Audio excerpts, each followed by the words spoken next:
Good evening, everyone. Welcome to the WHPS, West Hartford Public Schools Transition Meet the Middle School Principals. Allow us to introduce ourselves. My name is Joy Wright, and I am the principal / lead learner of King Philip Middle School. Good evening. I'm Chad Ellis, principal at Bristow. And hello, good evening, everyone. My name is Karen Cookish. I am the principal at Sedgwick Middle School. We have two goals tonight, and I just want to go over them as we'll take turns kind of giving you a sense of the middle school program as in general, and then allow you some time for questions. So our goal tonight, one of them is to familiarize all of our parents of incoming sixth grade students with West Hartford's middle school program. And we want to provide you some information to help you navigate this transition to middle school. So I want to start with a little Monday wisdom. This is by an author and speaker who specializes in a lot of teen things, preteen, middle school, Michelle Icard. She has something on her Instagram called Wednesday Wisdom, but since it's Monday, it'll be Monday Wisdom today. And so one of the things she says is parenting middle schoolers is unique in that parent and child are in the same similar developmental tracks. You're both undergoing major changes in your body, in your brain, and your identity at this time of life. Can I get a "that's happening to me right now" in the chat if you are bold?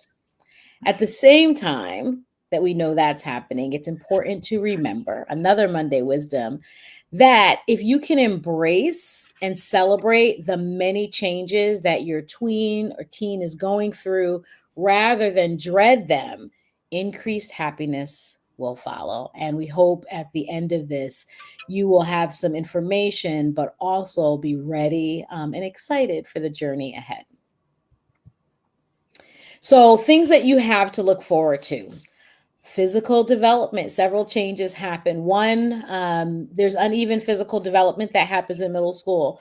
We have some students who you walk by and I'm about 5'3", and they stand at 5'10", some 6 feet, and then those who are 4'12". And so they're the same age, but they're growing at different rates. And so that definitely is normal. There's also periods of high energy and restlessness. Yet at the same time, there's fatigue and lethargy as they're dealing with all the growing pains that are happening. And of course, there are a lot of hormonal fluctuations. And so we have all of those that are happening during these tween and teen years. And when you think about the physical development, which a lot of people kind of focus on because it's the outside, but what I love and I find very interesting is the intellectual development that's happening at this time and stage for our students. There's intensive brain remodeling. When they said that there's major, when Michelle Icard refers to this development, it's similar to the same kind of brain development scientists said that happened when our children were 2 in that toddler stage. There is serious brain mapping that's happening. Frequent questioning that students are doing is not all about talking back or trying to be wise. They really want to know. They're asking those questions. There's an increased awareness of the world around them, senses of justice and what's happening and wanting to know that. And we know at this stage too, we have varying ability levels as this intellectual development, just like the physical development, doesn't kind of happen along one continuum, but it happens differently for each student. And then you add in the social and emotional development that's happening as well. And so mood fluctuations, everything is a crisis, but yet nothing is important at the same time. Children copy their peers. You know, the student, I love to see the student in elementary school who doesn't care how they look when they walk out the door. They could be wearing a tutu with a headband on and tights that look a certain way, and then all of a sudden they get to middle school and they look just like the other 4 people in their group. And you said, "What happened? Don't you want to wear this wonderful thing?" And they're like, "No." Now all of a sudden that's a shift. And then there's a desire for independence. Students who used to kind of cling to you, may not cling to you as much. People talk about people who want to be in their room a little bit more than usual or kind of be on their own. That is natural. And so, really big changes, physical, intellectual, and the social and emotional development happening at this particular time. So, a couple of rules that we want to follow. Rule number one, don't panic. Okay. Don't panic. It is all natural. And then, if you forget about rule number one, we go to rule number two, which is embrace the stage. You're only going to get this for a few years and then you'll be on to something else. And then if you forget and you're struggling with rules number one or two, I have a couple of more for you. So, rule number three, laugh often. I have to say to you, and I think that Chad and Karen will agree, middle school is one of the most fun ages because no day is the same. And the way one student responds on Monday is going to be completely different on Tuesday. And you just have to laugh. I have a student, he sings everywhere. He sings down the hallway. It brings such joy to us. Like, what do you do? We're like, he's always singing. Yes, he is. And it's a wonderful sight. And then, of course, one more rule. Rule number four, if needed, refer back to rule number one. Don't panic. We're in for a great ride. Okay, and good evening, everyone. Again, my name is Karen Cookish. I am the principal at Sedgwick Middle School. I am very, very familiar with sixth grade. I taught sixth grade at King Philip actually many years ago. So I am very much aware of all of the worries that our kids are coming into middle school with. And as Joy just stated, we all do just love this age, and we just kind of embrace our kids coming in, and we're very familiar. We have a lot of experience. So I want everyone to know that your children are in excellent hands. So coming into sixth grade, I know a lot of kids worry. Number one, probably the number one concern is the locker. Am I able to find my locker? Am I able to get my locker open? Second, behind that would be the hallways. How crowded are the hallways?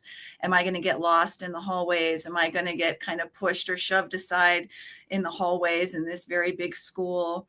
They're going to have more than one teacher to get to know and form relationships with, which is also a big stepping stone for our kids coming into sixth grade. The lunchroom is very different than in a lot of elementary schools. I was at Whiting Lane School last year, so making that jump most recently from elementary to middle school, I certainly understand that it is very different. Kids wonder and they worry about if others are going to be mean to them or not treat them right, or maybe they won't fit in. Maybe they would be embarrassed. So there's all these kind of worries going through their brains when they come into our schools. And I think what I can just say is to just rest assured, especially for you as parents. And I think of this, my own daughter is in third grade, so she'll be there soon, right? But we just have to remember that our sixth grade staff does just a tremendous job in each of our buildings as far as embracing the kids when they come in. We do a lot of hand holding. I know Joy and Chad would agree. In those first couple days for sure, but those first couple weeks of school, even into the first month of school, because we want to make sure that we are supporting our kids as best we can and that they feel comfortable every day as they enter our school and they get used to it.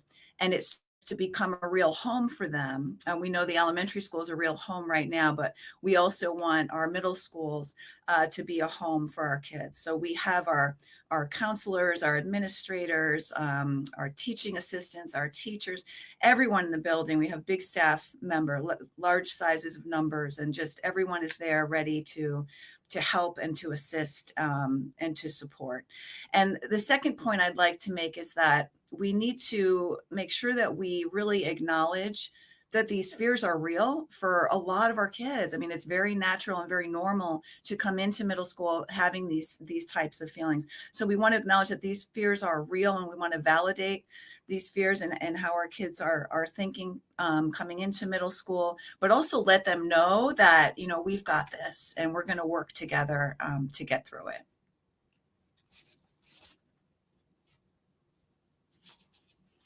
In terms of our focus areas across all three of our middle schools, we do, of course, equity and inclusion for us is a number one priority and focus area, and has been for many, many years. We talk a lot about creating a culture of belonging here in West Hartford and here in our middle schools. And we really emphasize that, you know, our belief that kids need to feel seen. Kids need to feel heard. They need to feel as if they matter, because they do matter, and that they're important. And what they think, what they say, how they feel matters. And it's important to us as principals, and it's also important to our entire staff. So we do have a very rich and robust social emotional learning curriculum, and we really focus on our positive school climate. We all have an advisory program that meets daily, working through different activities, different team building activities. Our second step program with that focus on character education for our students. We follow an integrated team approach, which really is that school within a school, the community within a community, so that we can focus on team building with our students, making sure that kids amongst the team get to know each other very well. We have many team-based activities that are both academic in nature and also social emotional learning in nature. Our curriculum is really based on those adolescent needs that Joy spoke to in our previous slide. We do focus on inquiry and exploration. We have a very diverse curriculum across all areas. We offer many rich learning opportunities for our students. Hands-on learning, focused really heavily on student engagement and student responsibility and student-centered learning. Our curriculum is rigorous and it's challenging, but we also provide our students with that individualized support that they need to be able to reach the bar and those high expectations that we hold for our kids. We really think carefully about our transition, and we have several transition steps that we'll speak to a little bit later in the presentation. But we do have something called WEB, and it's Where Everyone Belongs. And it's really a wonderful program that I am still learning more about as I come back to the middle school level from elementary.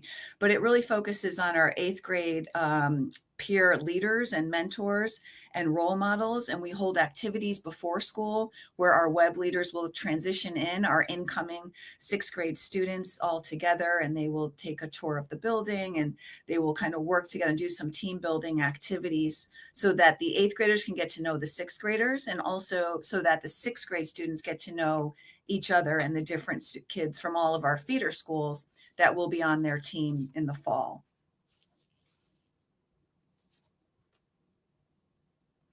When we speak about connecting each child to our school, that is so very important to all three of us, that kids really feel connected and they feel that their school is their home, whether it's Sedgwick, Bristow, or King Philip. And we really offer something for everyone. And I know that may be something cliche that people may say, but it's really true. Every interest, every skill, every ability level. We have so many programs and so many clubs and so many activities to meet the needs of our diverse group of students. We have our unified programs, unified sports and unified theater, which is just wonderful. We have a very rich intramural program, many different offerings, many different sports and activities that go on throughout the entire year that students can join. We do several team trips. We do a lot of team building activities within teams, various field trips, making sure that we're building that community. We want our kids to feel connected to their team and first, and then also to their school. In terms of school clubs, and activities. I know we have I could go on and on. Right now we're doing our fundraiser, our readathon. Each school has different fundraisers. So this is our big PTO fundraiser this year. We have our readathon this Friday coming up. So we're very excited for that. We have a student council. We have a robotics club. We have a Pokemon club, a Minecraft club, our theater and our drama groups, our music ensembles, ski club, dances, cross country, mock trial, our pride club, our step team, our yearbook. So there's just I could go on and on for all three of us at all of our schools. There's just so many areas of interest that if your child is inclined to focus in a particular interest level or activity, I'm sure that we have it. And if we don't have it, just bring it to our attention. And I'm sure we'll have a staff member who would be willing to chaperone and to supervise it. Last but not least is community involvement. And I know that all three schools really emphasize that in terms of community service through different programs and giving back to others in need. We have many projects that are always ongoing, whether it be a food drive or Connecticut Children's Pajama Day, which I know is also often honored and recognized across the elementary schools. So we really try to focus also on the community and giving back to others who are in need.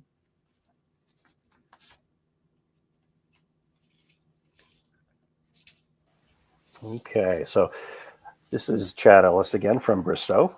One of the things that we like to highlight, but we don't really have the time to get into it tonight, is the rich curriculum that your kids will experience from grades 6 to 8. This, however, is just a quick screenshot. If you wanted to explore, to learn a little bit more about, the particular types of classes, what areas of study are emphasized at each grade level, if you were to go to the West Hartford Public Schools, WHPS.org website, go under the Curriculum Instruction and Assessment Office. There you would be able to find links to curriculum guides for each of those levels. And certainly we would be happy to have conversations about those classes, or if there are questions that you have that we can't answer, we can certainly get you in touch with one of the department supervisors for those curriculum areas. All right, so next, the fun part, the paradoxes of parenting people in puberty. So if we were in person, this is the point where we would ask by raise of hands, how many of you are parenting your first middle schooler? So how many of you this is going to be your first middle school child? I see you, yes. Okay, there's a few of you.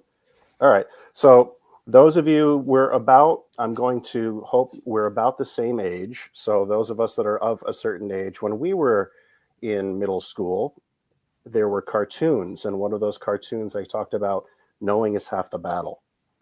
So the loving battle of raising a middle school child, we're going to talk a little bit more, some of the things that Joy talked about, that especially for those of you, if this is your first middle school age child, we don't want you to be caught off guard. All right, so a couple things that have come up we wanted to share with parents. These are possibly the top 3 most common surprises for parents. So these are some of the things to anticipate.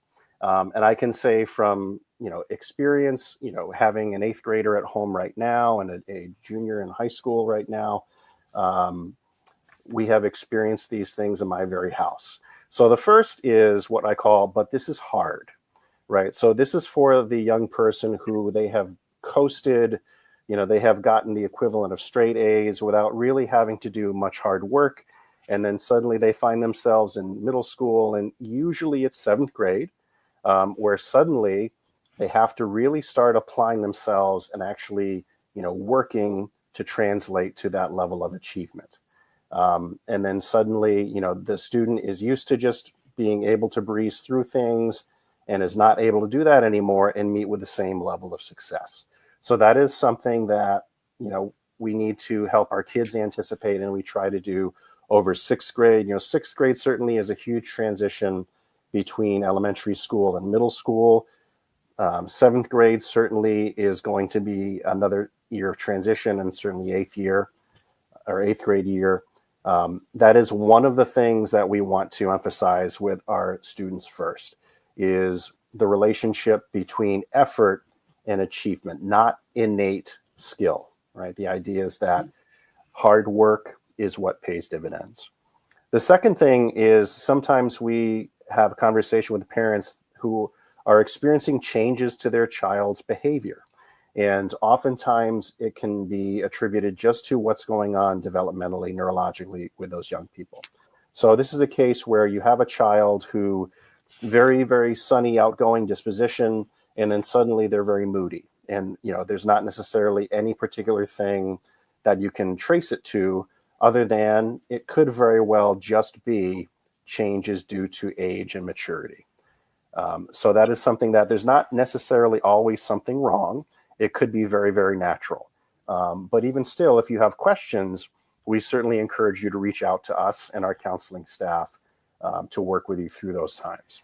And then last, not as pleasant, is there are times where we can be surprised by things our kids do. And that's what we call, that's not how I raised my child. There are times where students will present with unexpected behaviors based on peer influence and impulsivity.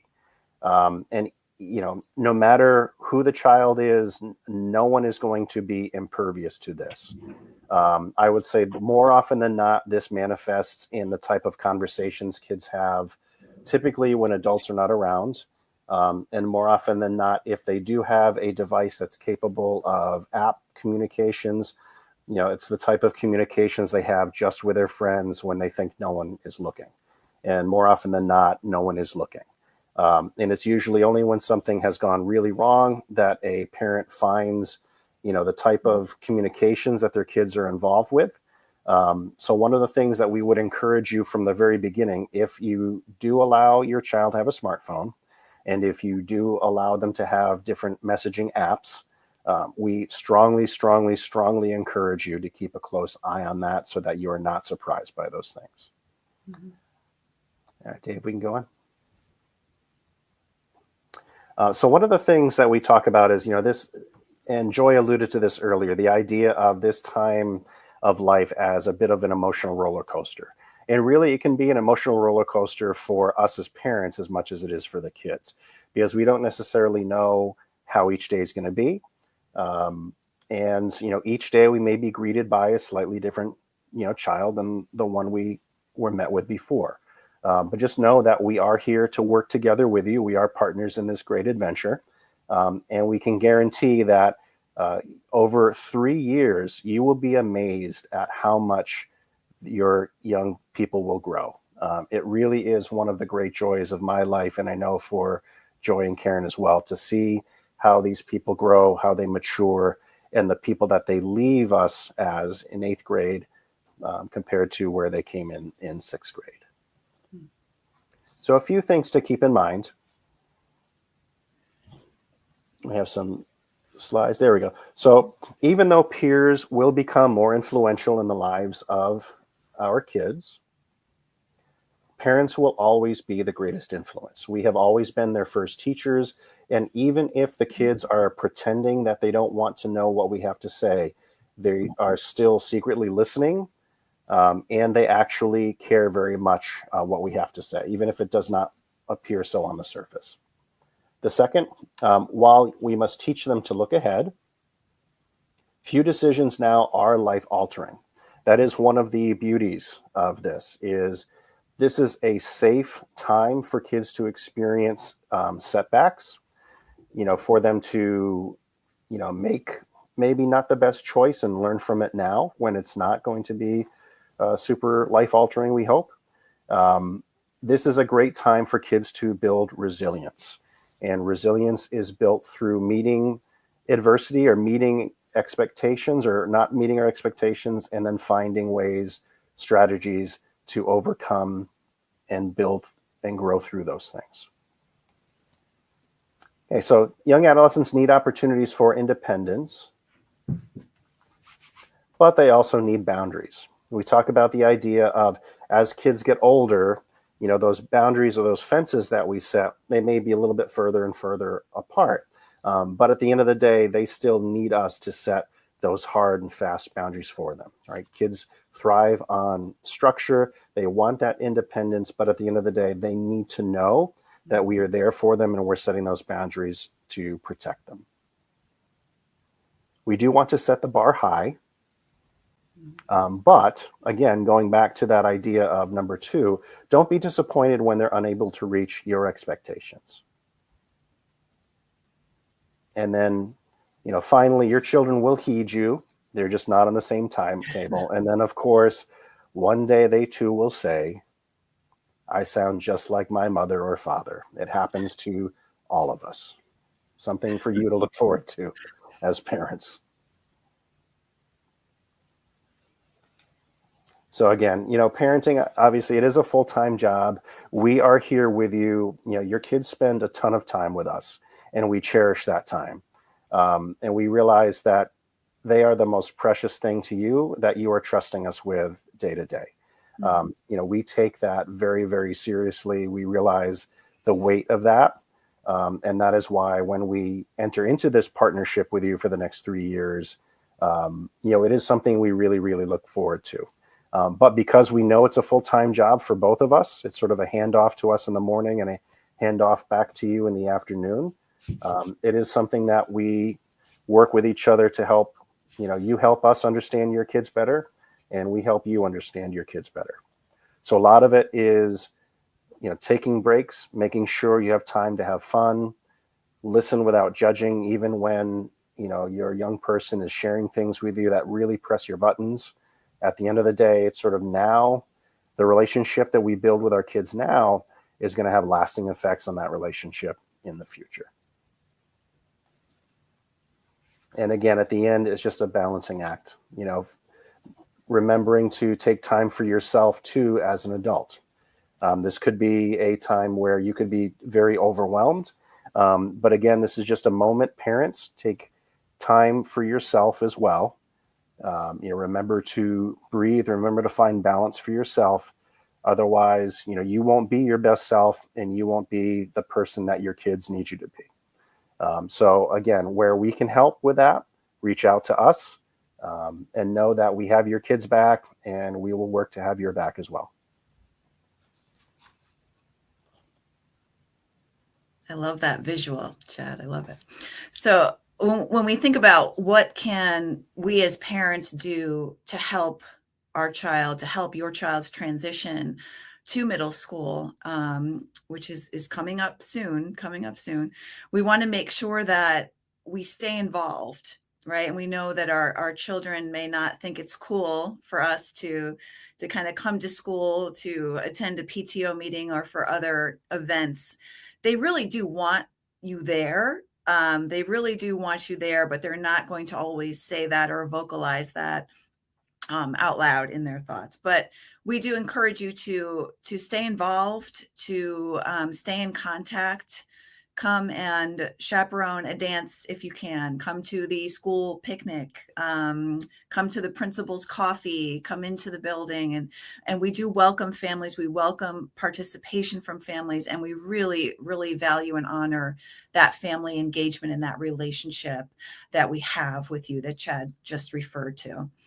I think in terms of staying connected, it's so critical, that balance, right? Finding that balance of keeping those regular tabs on your child to praise, to support them, to discuss the progress that they will make, the tremendous progress they'll make throughout their 6th grade year and 7th and 8th grade.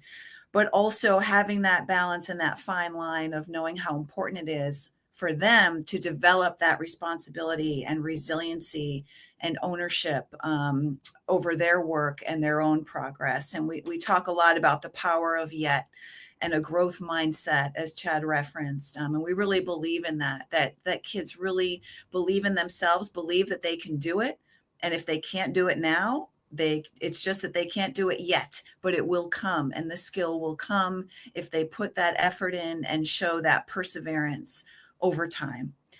And the last bullet on this slide is just so important. And I see this now with my own daughter in 3rd grade already. Social media life. on an iPad, on a phone. She doesn't have a phone yet. She wants one, but she doesn't have one yet. But we have to watch so closely what our kids are doing.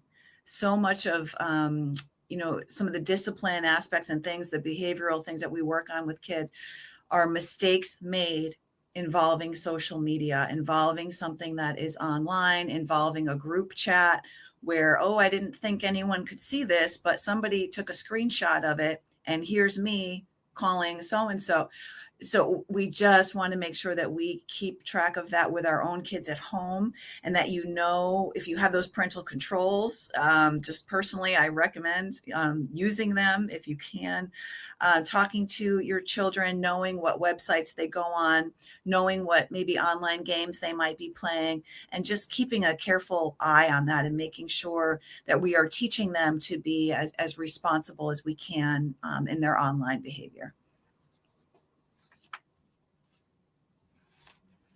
We want to make sure that we have that regular communication with all of our staff members at our middle schools, with all of the teachers and all of the counselors. I think communication around your child's progress in middle school is just so important, and certainly just as important as it is to all of you right now in your elementary schools. And again, it's a two-way street. So we want to ask questions, we want to stay informed, and we want to solve problems together, right, before they grow into something bigger. We want to make sure that we're always talking with each other, that we are engaged with each other, and we have that open dialogue. We are partners with you. We have that same goal, right? We have the same goal. We love our kids. You love your children. We want every student to be happy, successful, and well prepared for high school and beyond, prepared for life. So we want to make sure that we partner with you on that, and that we always work together around that shared goal.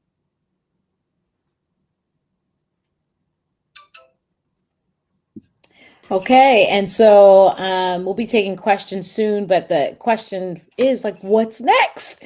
So you've started the process so far, but just so that you know some timeline and activities, the Bristol Lottery letters will be mailed on February 17th. So that lottery date is to inform that whether you're going to accept the slot that's offered is March 17th. So please make note of that. And then they're going to start to go down the list for acceptances soon after that. So letters mailed the 17th in February, and then you need to identify your acceptance on March 17th. And then regarding the course selection process, hopefully many of you have received the email already that was sent out a few weeks ago asking for you to identify the course selection, which means, is your child going to take performance music, choir, band, or orchestra, and what language they would like to take, which is Spanish, French, or Chinese. And so we ask you to do that. That is very important for identifying how many staff members we need and making sure that we have the right supports. So the deadline for that is March 14th. We are asking that everyone get those in by March 14th. So inevitably someone says, well, my child's, what if they change their mind? They said they want to do French. And then in, May, they say, no, I've been thinking about it. I really want to do Spanish. That's okay. Just send us an email and we can shift it. But we really do need those initial numbers by the 14th. So please check your emails. If you didn't see it, check your emails, because you're choosing those through PowerSchool, and there's instructions on how you can do that. So it's all electronic. Yay. But if for some reason you need a hard copy, please reach out to your child's fifth grade teacher for that, and they can give you a hard copy. Uh-oh, something happened. I don't know what happened. Dave, are you there? Do I see a purple screen like everybody else, or is that just me? The slide has disappeared. I'm not sure what. Oh, here it comes back. That's all right. It's coming back. Technology, you gotta love it. And so then we'll talk about timeline activities. So if your child has an IEP, then you want to join the Septo Night. That is actually going to be this Wednesday. That should be Wednesday, February 12th. Sorry, that should be Wednesday, February 12th. not Tuesday, but Wednesday, February 12th, and it's 7 p.m. at KP. And so you'll have various folks there to talk about what you can expect for your child's transition if your child has an IEP. And then we have school specific information nights as well. So you'll see Bristow's is March 3rd and 6th. And that's at 6:30 to 7:30. And so you'll have self-guided tours and then a presentation by Doc Ellis.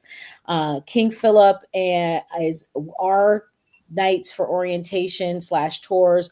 We're doing something a little different this year. So on March 10th, it's our tour night. So if you have a child and you guys would like to see the building and hear from our KP ambassadors, those are current students. They will be stationed throughout the building.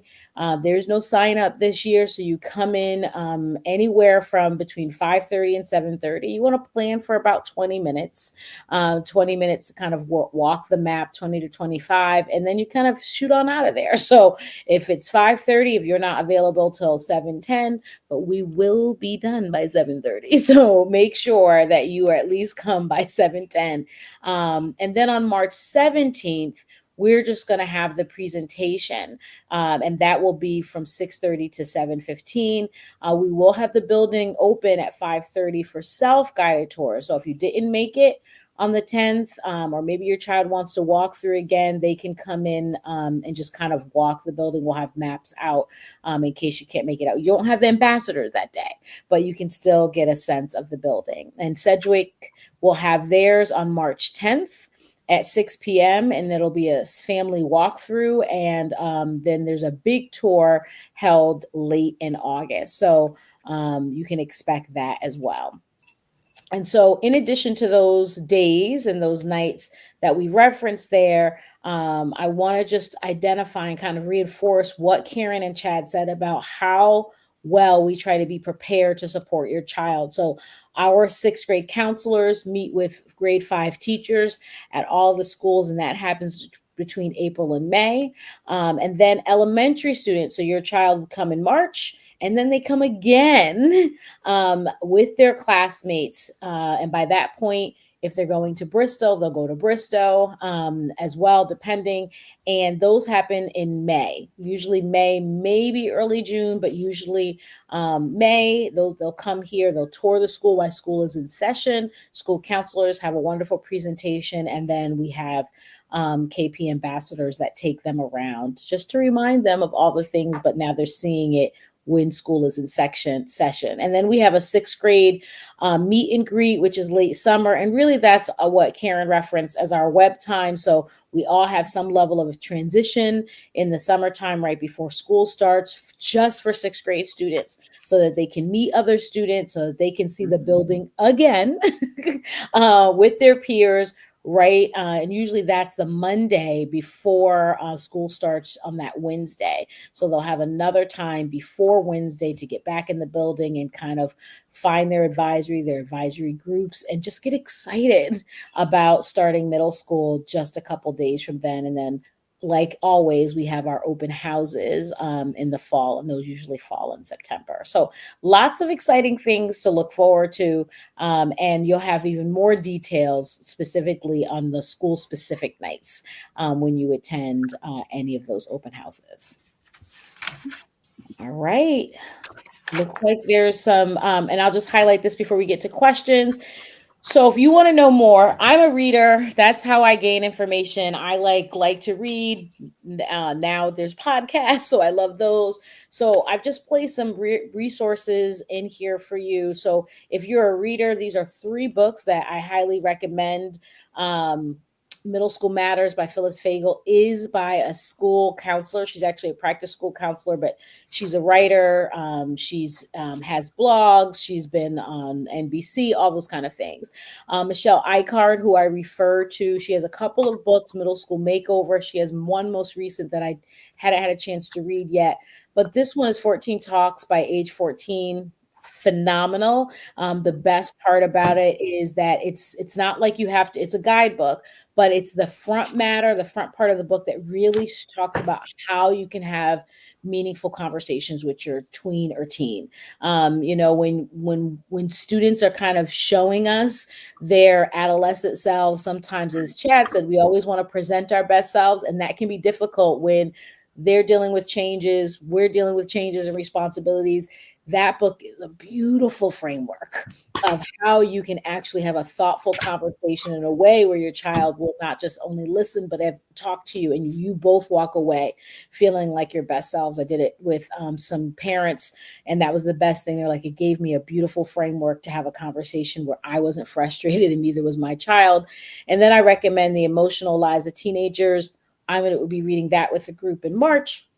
But Lisa Darmore is great. And if you're saying, I'm not a reader, I don't like to read like that for nonfiction, I save all my reading for fiction, then there are some links there that will give you some toolkits, webinars, and podcasts that you can listen to, whatever your heart's content. I will say there's a one at the bottom called A Learning Lesson from Your Teen's Distress that really does a nice job of elucidating what Chad said about how we can support our students through productive struggle, but really from a parental lens to go, oh, good, like this is normal. And I feel like a lot of times as they're in this adolescent stage, you go, hold on, their crisis, how I can respond, what's normal and what's appropriate is a good guide. All right, now to the best part, your questions. So Chad or Karen, you want to take a question? You bet. Let's see here. First question I see is, if a child's coming from a magnet school, how do they receive the email to select courses? I would say the easiest thing would be reach out to one of us by email, and then we can send it to you, send a copy. It's typically what we would have you do, even if some of the fields don't necessarily apply to your student. I haven't looked at this year's. In years past, they may have had, sending school or the child's fifth grade teacher. If that doesn't apply, don't worry about it. Just fill out the fields that work.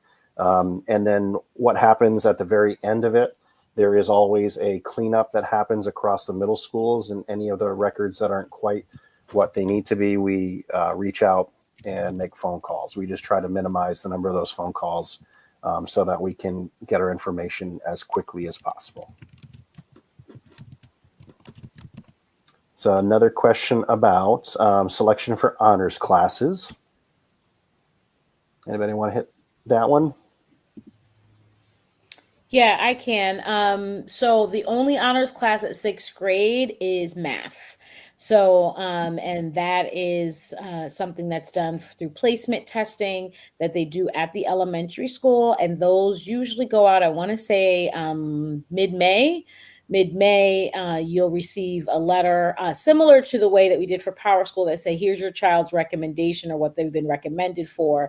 And then if you'd like to have further conversations regarding that placement, you can talk with the department supervisor about that, whether it's Ashley Fernandez or Monique Albani-Ethier. In 7th and 8th grade, then we add on honors language arts to that. And so then 7th and 8th grade, it's honors math, honors language arts. And then in 6th grade, it's just honors math. Mm-hmm. Yeah, there's a question about if kids come along on these school-specific nights. I would say for Bristow, yes. In previous years, I know the schools did things a little bit differently. I'm not Joy and Karen. How about you? For me, bring them to the tour nights. If you want them to come to the presentation, I welcome that as well. But if you say they're fine with the tour, I just want to get the information that works. And if they have little people with them, you have extra little people. If it's your first one, you may not have sitters. Bring them along. The more, the merrier, and in your level of tolerance of what that looks like. But absolutely. Yeah, agree. Absolutely. All right. Next one I see, 504 Kids parents. Should they come Wednesday, or is it just for IEPs? I feel like it's just That's a for great students with the question, right? IEPs. Yeah. I think some of the things that they'll have relevancy, but there'll maybe some case manager specific questions. So I'd hate for people to be frustrated, but typically it's run by our people services and it's for IEPs.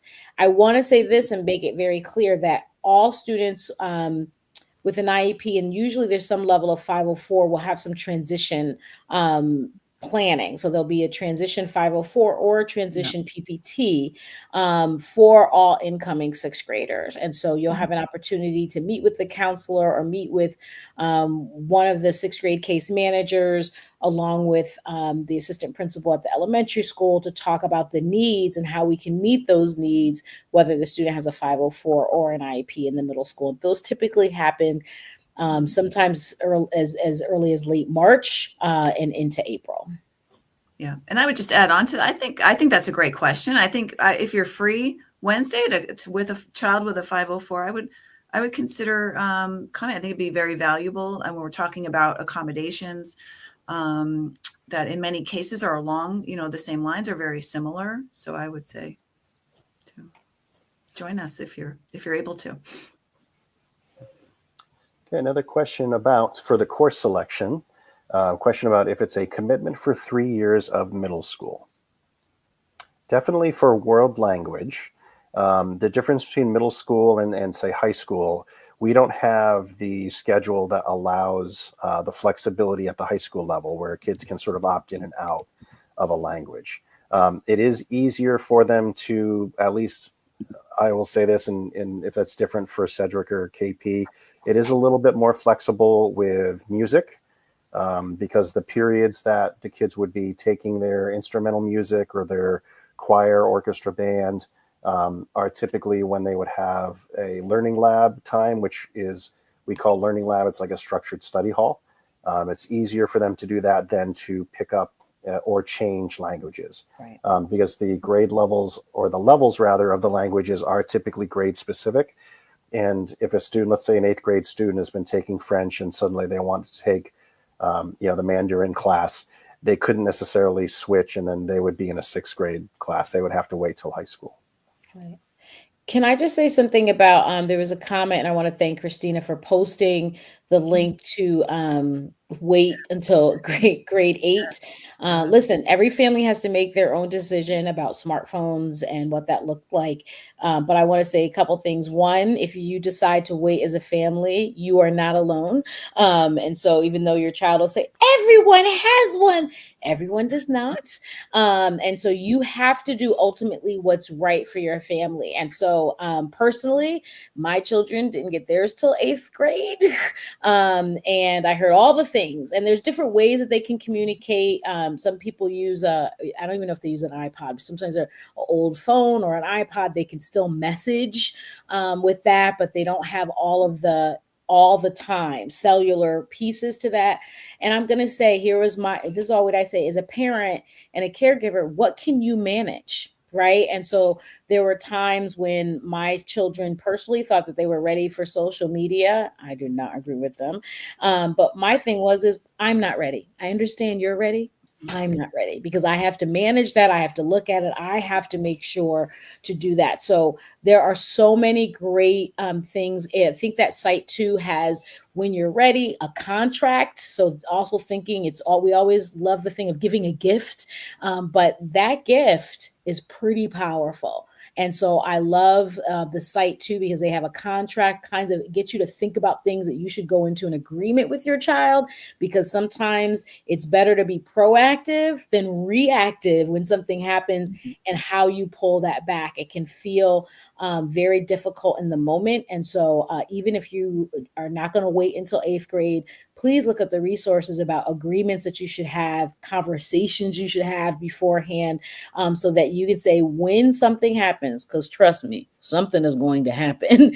Mhm. This is how we are going to proactively, or we agree that we're going to deal with it so that it doesn't become this crisis and overblown, and you say, hey, we already talked about this right here, remember, we agreed, and this is what we're going to do. So great resources exist out there, and so wherever you fall on that, kind of continuum around the phone. Just know in all of our schools, they are not allowed to have them during the day to use them. They do not need those devices in school. So it is not a school thing. I always say to families too, please also, you as the parent, don't contact your child using those smart things. We have kind of the phone. You can talk to our office. We'll be sure to get them down there, and they get to play with the push phone. They're like, how do you use this? And I'm like, I know. And so they get to learn how to use a regular phone. It's quite lovely. We'll go back to the questions, but I didn't want to let that comment go away. That's fine.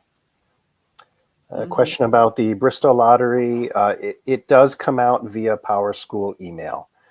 So as long as you received, so far there's only been one message. I think I sent something out in December, just like a 2-page summary of the process and what Bristow is. If you receive that, you should be good to go. If you did not receive that, please reach out to me. I do receive a report at the end of every message that shows the email address that it was sent out to and whether it was received or not. I know there are a couple families that for whatever reason, the message was blocked. So they had to take a look at, whatever their settings were and then have it resent to them. There's a question. We did not choose a school. Can we switch schools now? I don't know what that means. But if you're in as Chad said, everyone, a fifth grader gets a kind of number for the Bristow lottery. And where you go to middle school depends on where you live on your side of town. If you're at a magnet school, Charter Oak or Smith, there may be some choices. That's something that they can identify with you. But for example, if you live, if it's a Smith school or Charter Oak and you're coming to KP, but you really would normally go to Sedgwick, you have to look at the transportation, because transportation may not always be guaranteed through the town. It may mean that if you're willing to bring them, and we've had some kids who have kind of come, but parents could not keep up with transporting them back and forth, or there wasn't a bus. Sometimes they'll let you ride the bus if there's space, but you don't usually know that until October. And, it's going to meet where there's the nearest bus stop, what that might look like. So you don't have to register for middle school if you're already in town. If you are at a magnet school and you're looking to come back into West Hartford, then you should go through residency. I had my children at magnet schools beforehand, and so we had to go register back in residency because technically they were at crack magnets. So we had to do that in order for them to be put on the roll. And so if you do that, then they also have you in the system. So any communication will go directly to you, even though your child is finishing their fifth grade year in a magnet school, you're on the list. So you should contact residency and register them if your child is out of district currently at a magnet or a private school to let them know. But you don't need to do that if you are currently in a pub, right? That was a question too, right? Not if you're currently in a West Hartford elementary school. Mm-hmm. There was a question about as students have an IEP, do they get pulled out of class for extra help, similar to how it works in the elementary school? Karen, do you want to take that one? Hold on here. Is it similar to how there will be, we try to not to avoid pullouts of students, but there are times when we do have kids who may be pulled out of a particular class for a reason. We don't want to say that it never occurs, but typically it's different than elementary. It's not, it's less so being pulled out because I'm from the elementary. Sometimes we have to do that more often, but based on our schedule here in the framework of the schedule, it's in the period blocks, it's less so here at the middle school. There's a question about apps like PowerSchool or Talking Points.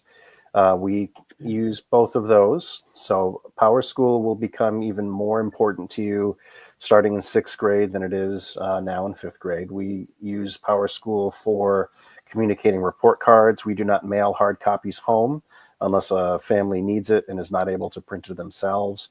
And we use Talking Points typically on a teacher-to-teacher basis, or administrators. I have it on my phone and communicate with families that way. So that is an easy way for us to stay in touch. And of course, certainly, email is always available. A question about kids and teams. Do siblings usually get placed on the same team as their older siblings? Not always, but yes, sometimes it happens. So if you would like your child to have a different experience, please contact one of us. And typically that's going to be me or Karen because that doesn't work. It's grade level. There's no teams in that sense at Bristow. So yeah, let us know because we only have 2 or 3 teams to work with depending on the grade level, and so it could happen. And so if you want your child to have a different experience, because that just I don't want to always be a diamond bound kid. If that's the case, absolutely let us know. We'll be happy to adjust that for them as And I well. would say reach out in the summer on the earlier side on the earlier side of that so that we can make sure that we can plan. Yes, as early as possible for me, please. Power School login. Check in with your elementary school because you should all have a login. And so if not, we're not able to give that to you now because you're not technically our student, our families yet. So reach out to your elementary school and they can get you set up with a Power School login and all those things so that you can do the course selection and receive any communication that comes out through that venue.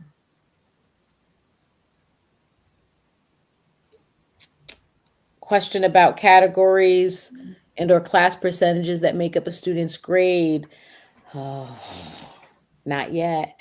There's not a district requirement. I wish there were, but no, every teacher tells you ahead of time what it is, what their requirements, percentages for homework, etc. We do have, I think at all of our schools, we recommend that homework is not more than 10 to 15% of a student's grade, maybe 20. And then within departments, they have things set up regarding the percentage or the weight of assessments and other types of things. And so we're not at the point yet of having a district-wide approach to grading, but maybe one day. I think departments do a nice job, and if you guys agree with that, with kind of bringing their department teachers together and coming to agreement. All of the math teachers are like aligned. So 6th, 7th, 8th grade, it's kind of like this is what everything is, the weight in there, and so it does happen in pockets. Yes.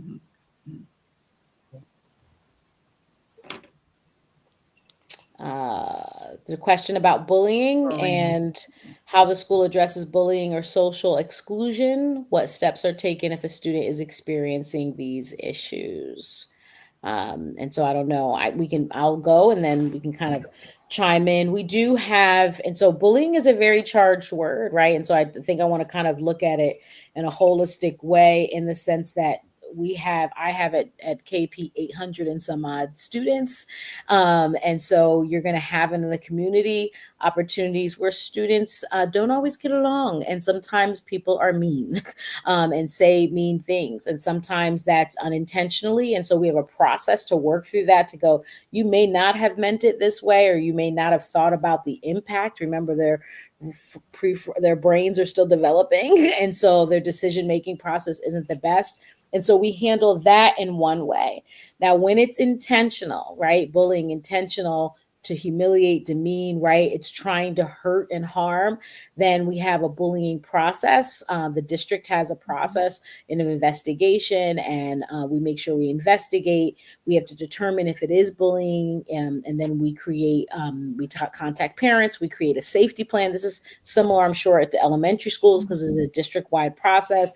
And then we work to make sure that we support both students and keeping them safe and making sure that people feel like they belong. As Karen had said before, we want to create these pieces of belonging.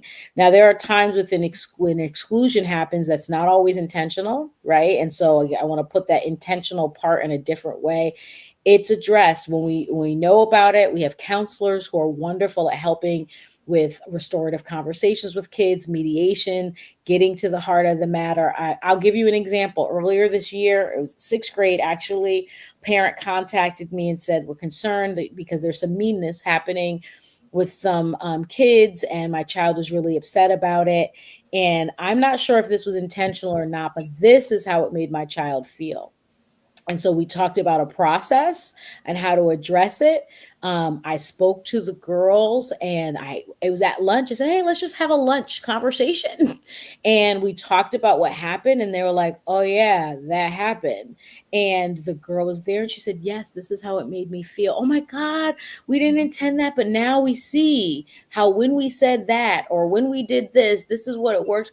Boom, boom, done. Generally, most of the times that happens, and we want to address it head on, and make sure that students walk out knowing what it means to be a person of dignity and how to treat each other in a dignified way. And that's part of being in community with each other. That's part of how we have to handle and resolve conflict.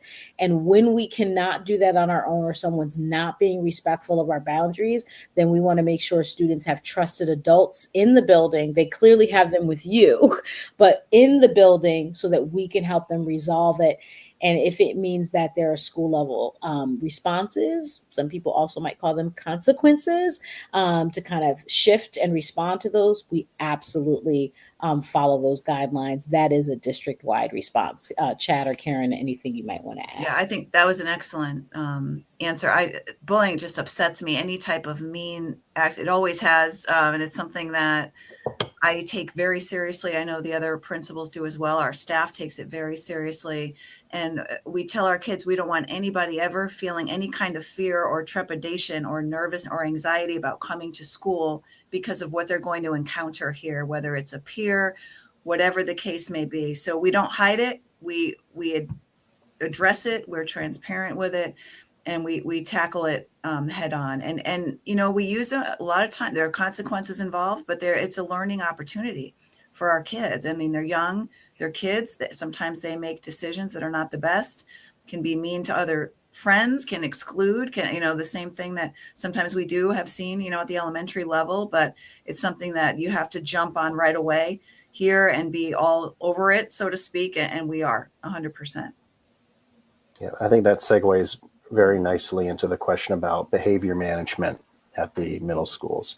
I mean, so for the most part, really, and Karen had talked about this earlier, it starts with trying to build a culture and climate of belonging, right? So we spend a lot of time from the very beginning with staff, everybody from teachers to, custodians, the folks in the front office, just really trying to build positive connections with kids. And then from there, when somebody deviates from our expectations, we try to do a lot of teaching up front of what our expectations are. We spend time, talking with kids about, the vision of the graduate, which if you have not seen yet, you will see soon. Those are our expectations for, the types of skills and dispositions we want our kids to be able to demonstrate by the time they graduate from West Hartford schools. And the attributes that align themselves with behavior. What do those things look like in different environments? What does it look like on the bus? What does it look like in the bathroom? What does it look like in the hallway, in the cafeteria? And, proactively teaching what those expectations are. So that way, a child cannot say, well, we were never told, or we didn't know what to expect. From there, when something does happen, we really have to sort of take a look and see, what's going on. Is it, as Joy talked about, is it something that is really maliciously intended, in which case we will work through our consequences. And just, we are limited by law to basically all we can really do is give detentions and suspensions in terms of formal consequences, but we try to employ restorative practices, which is something that you'll hear as well. Probably you've been hearing about at the elementary level for a number of years. But the idea is that we're trying to teach kids, yes, there's always a consequence for something that you did, right? So the idea of having a restorative process doesn't mean that you don't have a consequence. It means that you are going to repair whatever the harm is that, you caused. So whatever your action, whatever the behavior was, it harmed a relationship. So there's going to be something that, you're going to do to help repair and restore that. So that is something that we work with ourselves, administrators, but also, Joy talked about, we involve our clinical staff as well. So our school counselors, social workers, school psychologists, They are, very, very closely connected with our leadership teams at the schools. And they really help us when we're working with kids to teach the expectations on a day-to-day basis. Well, it looks like those are our questions. I'm glad looking at just some of the comments that this has been helpful for you. In the next couple of weeks in March, hopefully we'll be moving into spring at that particular point in time because we don't have any snow dates. So I'm hoping we don't need them. You get a chance to come to each of our schools, either Bristow or Sedgwick or KP, and learn more about specific programming to our school. And if you need us, please reach out to us at any of the information. If you forget it here, we're going to try to get this out to you. Chad, can you send this out? Yeah, Chad will send out. Perfect. He'll send out the slideshow. Eventually, it'll be posted to each of our school websites, but he can kind of email that out. A couple of questions, an IEP and a 504. If you don't know what it means, you don't need it. But I would say talk specifically to your school. That's a long, complicated answer, but it's for students who need a specific plan to give them access to achieve the learning, their learning needs, unique learning needs, and with specific instruction, or to give them accommodations. And so that's important. Of course, my phone is ringing now, and I'm going to let somebody else answer a question so that I can mute me. You bet. So another question about the role of the school counselor in the middle school. How do they meet with students? So the counselors operate in many ways like a social worker.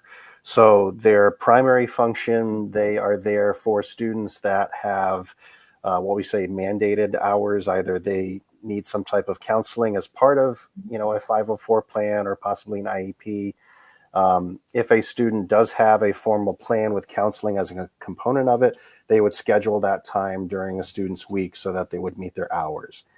If a student did not have a formal, counseling as part of a plan or program, how students interact with them, at least at Bristow, I think this is fairly across the board. They can request a meeting using, it's just a quick Google form. They say, I want to meet, here's a brief description of what they want to talk about, the level of urgency, and then the counselor usually gets them within that same day. And it can be a conversation about, whatever issue the student needs. So again, a little different than the high school counselor, which focuses more on things like, getting ready for college, career. It is much more focused on social emotional needs of the kids. Mm-hmm. All right. That's our time. We'll see you in a few weeks at each of our schools. Thank you so much for letting us not be alone tonight. And we wish you a wonderful evening.